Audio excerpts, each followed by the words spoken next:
Кривичниот суд во петокот го продолжи прекинот на издржување на казната на Бојан Јовановски Боки 13 за нови 90 дена врз основа на медицинска документација доставена од лекарски конзилиум од хируршката болница Свети Наум Охридски. Додека Јовановски се лекува на слобода, активен е во јавноста како посетител во кафулиња и ресторани, преку социјалните мрежи и така наречениот giveaway на автомобили и стан, што само по себе повлекува прашање. Како Јовановски не може да издржува казна, но може да биде присутен речиси секаде? И дали и старшин важи и за осуденици кои што се исто така тешко болни и тој, на некој начин, е повластен? Од Скопскиот кривичен суд соопштија дека врз основа на медицинската документација подпишана од 9 доктори доставена до судот е одобрено продолжување на прекинот од судија за извршување на санкции, а според информациите на Телма станува збор за судијата Јасна Челикова. Меѓутоа прашањето дали судот ја проверил веродостојноста на наудите во документацијата или побарал друга институција да го стори тоа, одговорот е дека судијата нема надлежност ниту пак може да го побара тоа.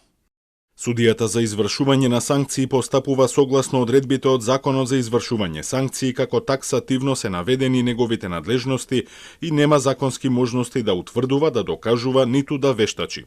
Судијата за извршување на санкции постапува согласно Законот за извршување на санкции и нема надлежности над други органи кои се задолжени да вршат истрага и да постапуваат по допрен глас. Јовановски вели дека документацијата е достапна и може да се провери. Мојата здравствена состојба е фактичка состојба.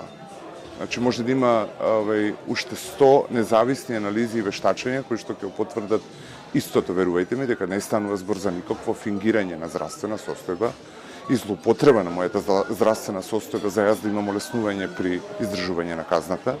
Обвинителството пак со законските измени од април 2024 година повеќе не дава мислење околу евентуален прекин на издржување на затворска казна и продолжување на прекинот. А во случајот со Јовановски, според информациите на Телма, пред законските измени, обвинителството дало неколку позитивни мислења. Јовановски пак е дециден дека е во живото загрозувачка состојба, редовно оди на контроли и се лекува, но и дека мора да заработува. Сето она што го гледате како моја активност и ангажман во смисла на тој социјален живот, како го рековте, и активност на социјалните медиуми е мојот позив. Јас сум на прекин и го користам законскиот институт прекин и согласно сите одредби го почитувам максимално тоа што судот го има дадено врз основа на лекарските препораки кои што се категорични и изричити во однос на мојот третман, лекување, нега, дека треба да бидат во домашни и либерални услови.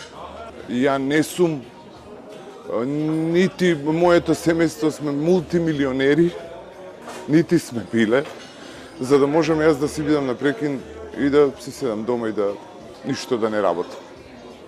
Значи, мојот ангажман е во склад со сите позитивни законски норми. Интересно е што неколку часа по доставените прашања до судот и обвинителството Јовановски ја контактираше редакцијата на Телма, како што тврди поради Facebook статус на авторот на прилогот и негира дека добил информација од било која од овие две институции. А неколку часа подоцна на неколку портали беше објавен текст во кој беа одговорени неколку од поставените прашања, а карактеристично беше што текстот беше речиси идентичен и без подпишан автор на текстот, ниту пак назнака дека станува збор за PR текст. Останува прашањето колку осуденици со слична или потешка здравствена состојба ја издржуваат затворската казна во некоја од казнено-поправните установи во државата и немаат добиено прекин, како во случајот со Јовановски.